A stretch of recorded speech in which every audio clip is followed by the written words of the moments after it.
Hello everyone, আসসালামু আলাইকুম। Welcome back to Irin Parvin recipe. বন্ধুরা কেমন আছেন সবাই?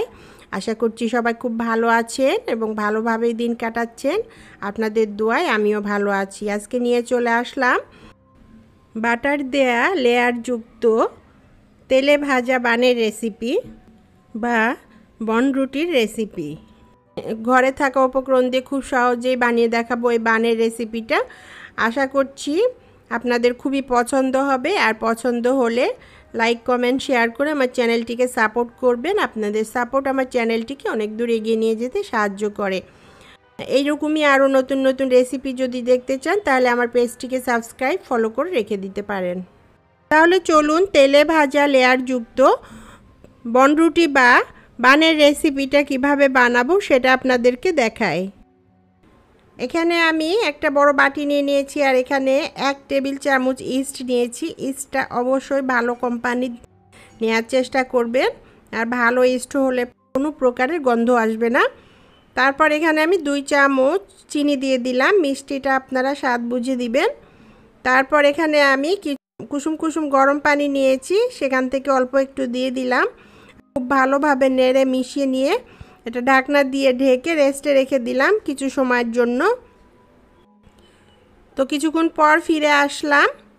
তারপর আমি বাটিটা একটু ছোট ছিল, তো আমি এই ইস্টের মিশ্রণটা বড় একটা বাটিতে ট্রান্সফার করে নিলাম।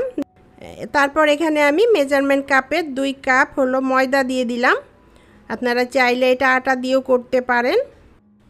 প্রথম 1 কাপ ময়দা দেওয়ার সময় ক্যামেরাটা অন করতে মনে ছিল না, সেজন্য দুঃখিত।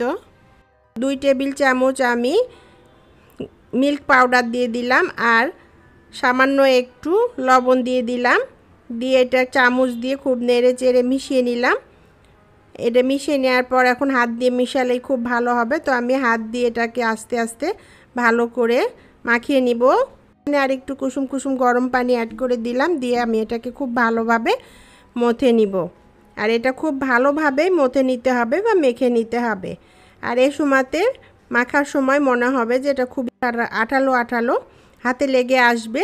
তো এরকমই ঠিক আছে। তারপর এখানে আমি 2 টেবিল চামচ রান্নার তেল দিয়ে দিলাম, দিয়ে এটাকে আবার ভালো করে মাখিয়ে নিব। তেলটার সাথে খুব ভালোভাবে মথে নিতে হবে, আর তেল দিয়ে মাখানোর পর এটা আর হাতে লেগে আসবে না। এটা আমি সময় নিয়ে অফ ক্যামেরায় মেখে নিয়েছি। উপরে একটু তেল লাগিয়ে দিলাম, দিয়ে এটা ঢাকনা দিয়ে ঢেকে গরম জায়গায় রেস্টে রেখে দিব। তো আমি এটা চুলার পাশে রেখে দিয়েছিলাম। রেস্টে রাখার পর আমি ফিরে আসলাম। দেখুন ঢাকনাটা উঠিয়ে আপনাদের দেখায় যে আটার ডোটা কতটা ফুলে উঠেছে। তারপর এটার থেকে এখন বাতাস বের করে দিতে হবে। আমি এটাকে একটু হাত দিয়ে করে পাঞ্চ করে এটার বাতাসটা বের করে দিলাম, আর এটাকে একটু খুব ভালোভাবে নেড়ে চেড়ে মিশিয়ে ভালো করে মাখিয়ে নিলাম। এখানে একটু শুকনো আটা দিয়ে আমি ছোট ছোট করে লেচি কেটে নিলাম। আর একদম ছোট ছোট করেই লেচি কাটতে হবে, ছোট ছোট রুটি বানাতে হবে, সেজন্য লেচিগুলো ছোট করে করতে হবে। তা আমি সবগুলো এভাবে কেটে নিলাম। নিয়ে তারপর এখান থেকে 1 পিস করে নিয়ে আমি হাত দিয়ে এভাবে সুন্দর করে বল বানিয়ে নিলাম। তো কিভাবে আমি বানাচ্ছি সেটা আপনারা দেখছেন। এভাবে এভাবে ভিতরের দিকে করে আস্তে করে বলটা বানিয়ে নিতে হবে। তো বলটা বানিয়ে নিলাম, আর এরকমভাবে আমি সবগুলো বলগুলোকে রেডি করে নিলাম। নিয়ে ঢাকনা দিয়ে ঢেকে রেখে দিব। আর 1 পিস বল নিয়ে আমি রুটিটা বানিয়ে নিব। তো এটাকে আমি আটা দিয়ে, শুকনো আটা দিয়ে একটু ডিম্ব আকৃতির লম্বা করে রুটি বেলে নিব। তো দেখুন কিভাবে আমি বানিয়েছি। এভাবে ডিম্ব আকৃতির লম্বা করে রুটিটা বানানো হয়ে গেছে। একইভাবে আমি একই সাইজের ডিম্ব আকৃতির 5টা রুটি বেলে রেডি করে নিব। এখন আমি এটার উপরে বাটার লাগিয়ে নিব। তো আমি রুম টেম্পারেচারে থাকা বাটার নিয়ে নিয়েছি, আর এই বাটারটা এটার উপরে আস্তে আস্তে পুরো রুটিতে লাগিয়ে দিব।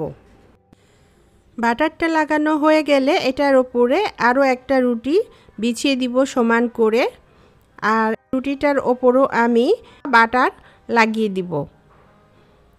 আর একই প্রসেসে আমি 5টা রুটি বাটার দিয়ে এভাবে একটার পর একটা লাগিয়ে নিব। আমার পেজে যেসব বন্ধুরা নতুন আছেন এবং আমার রেসিপি দেখতে পছন্দ করেন সেই সব বন্ধুদের রিকোয়েস্ট করব ইউটিউব থেকে দেখলে আমার পেজটিকে সাবস্ক্রাইব করে দিবেন, ফেসবুক থেকে দেখলে আমার পেজটিকে ফলো দিয়ে দিবেন। যেসব বন্ধুরা আগে থেকে সাবস্ক্রাইব এবং ফলো দিয়ে রেখেছেন তাদেরকে অসংখ্য ধন্যবাদ। এভাবে সাপোর্ট করবেন, পাশে থাকবেন। কমেন্টস করে জানান রেসিপিটি আপনার কাছে কেমন লেগেছে। ভালো লাগলে বেশি বেশি করে শেয়ার করুন, আর একটা লাইক দিতে ভুলবেন না প্লিজ। তো একই প্রসেসে আমি এভাবে বাটার লাগিয়ে লাগিয়ে 5টা রুটি একটার উপরে একটা সেট করে দিব। তো বন্ধুরা আবার বাটার লাগিয়ে আমি লাস্টের লেয়ারে রুটিটা দিয়ে দিলাম, আর দিয়ে এখানে হলো এই রুটিটাকে আমি একটু বড় করে বেলে নিলাম। তারপর বেলে নেওয়ার পর আমি এটাকে 1/2 ইঞ্চি বরাবর কেটে নিব। তো প্রথমে চাকু দিয়ে কাটলাম তো ভালো হচ্ছিল না, তো আমি হলো পিৎজা কাটার দিয়ে বা পিঠা কাটার দিয়ে আমি সুন্দর করে কেটে নিলাম। তো কেটে নিয়ে সাইডেরগুলো আমি পিসগুলো ব্যবহার করব না, এগুলো সরিয়ে নিলাম। আর এই প্রত্যেকটা পিসের ওপরে আমি বাটার লাগিয়ে নিব। তো এভাবে আমি 2 পিসের ওপরে বাটার লাগিয়ে নিব। বাটার লাগিয়ে নিয়েছি। এখন শেষ মাথার থেকে আস্তে আস্তে মুড়ে মুড়ে মুড়ে মুড়ে মুড়ে গোল গোল একটা হলো রোলের মতো করে নিব। তা আপনি যদি চান যে হলো রোলগুলো ছোট করতে, তাহলে পারে এই 1 পিস দিয়েই করে নেবেন, ছোট ছোট বানাতে চাইলে বানগুলো। আর যদি একটু বড় করে বানাতে চান তাহলে 1 পিস এভাবে রোল করে নিয়ে তারপর আরেকটার ওপরে রেখে ঘুরিয়ে ঘুরিয়ে একটু বড় করে রোল করে নিতে। তো দেখুন বন্ধুরা আমি কিভাবে এই রোলটা করলাম। তো এইভাবে সুন্দরভাবে একটার উপর রেখে আর একটা সেট করে রোল করে নিলাম। তো দেখুন বন্ধুরা 1 পিস এরকম বানানো হয়ে গেছে। আমি ছোট আপনাদেরকে দেখালাম এবং বড়ও দেখালাম। এখন আমি সবগুলো ঠিক একই প্রসেসে বানগুলো রেডি করে নিলাম। আর রেডি করে নিয়ে এগুলোকে আমি কি করব, একটা ঢাকনা দিয়ে ঢেকে আবার কিছু সময়ের জন্য রেস্টে রেখে দিব। কিছুক্ষণ পর ফিরে আসলাম। দেখুন আমার বানানো বানগুলো এখন কত বড় হয়ে গেছে ফুলে। এবার আমি ভাজার প্রসেসে চলে আসলাম। চুলায় আমি আগের থেকে তেল দিয়ে রেখেছিলাম, তেলটা কুসুম কুসুম গরম হয়ে গেছে। এই অবস্থায় আমি এই বানগুলো দিয়ে দিব।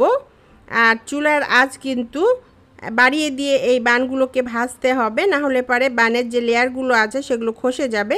ভুল করে হলো লো আঁচে দিয়ে বানগুলো ভাজবেন না। তো চুলার আঁচ একদম মিডিয়াম টু হাই হিটে দিয়ে ভাজবেন, তাহলে পরে লেয়ারগুলো খুলবে না এবং সুন্দর হবে। বাইরের লেয়ারটা মচমচে এবং ভেতরে খুবই সফট নরম একটা বান তৈরি হবে। তো এভাবে আমি উপর থেকে তেল ছড়িয়ে দিয়ে এভাবে তেল দিয়ে দিয়ে 1 পিসটা ভেজে নিলাম। 1 পিসটা ভাজা হয়ে গেছে সুন্দর করে। আমি এখন বানগুলোকে উল্টিয়ে দিলাম, দিয়ে অপর পিসটাও সুন্দরভাবে ভেজে নিব। তো দেখুন বন্ধুরা কতটা সুন্দর হয়েছে এই লেয়ারওয়ালা বানগুলো, অসম্ভব দেখতে সুন্দর হয়েছে। আর এটা খেতেও দুর্দান্ত স্বাদের। তো এভাবে আমি বানগুলো 2 পিসটাই ভেজে নিলাম, নিয়ে তুলে নিলাম। আর একই প্রসেসে আমি আরও বানগুলো ভেজে নিব। তো দেখুন বন্ধুরা ফুটন্ত গরম তেলের মধ্যে আটার ডো দিয়ে কত সুন্দর এই বান তৈরি হয়ে গেল। আশা করছি এই বানের রেসিপিটা আপনাদের পছন্দ হবে। একবার এই রেসিপিটা শিখে গেলে আর দোকান থেকে বান কিনতে হবে না, ঘরে বানিয়ে সবাইকে চমকে দিতে পারবেন। এই লোভনীয় বান বানিয়ে বাচ্চাদের টিফিন বিকেলের নাস্তায় ব্যবহার করতে পারবেন। আর বাচ্চা বড় সবাই কিন্তু এই বানগুলো খেতে পছন্দ করবে।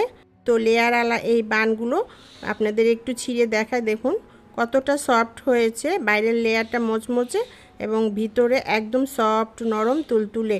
প্রত্যেকটা লেয়ার কতটা সফট আর নরম হয়েছে দেখুন বন্ধুরা। একবার হলো আপনারা বাসায় বানিয়ে ট্রাই করে দেখুন, পছন্দ হবে। আর পছন্দ হলে লাইক কমেন্ট শেয়ার করে আমার চ্যানেলটিকে সাপোর্ট করবেন, পাশেই থাকবেন। আবার দেখা হবে এইরকমই নতুন কোনো রেসিপির সাথে। আল্লাহ হাফেজ।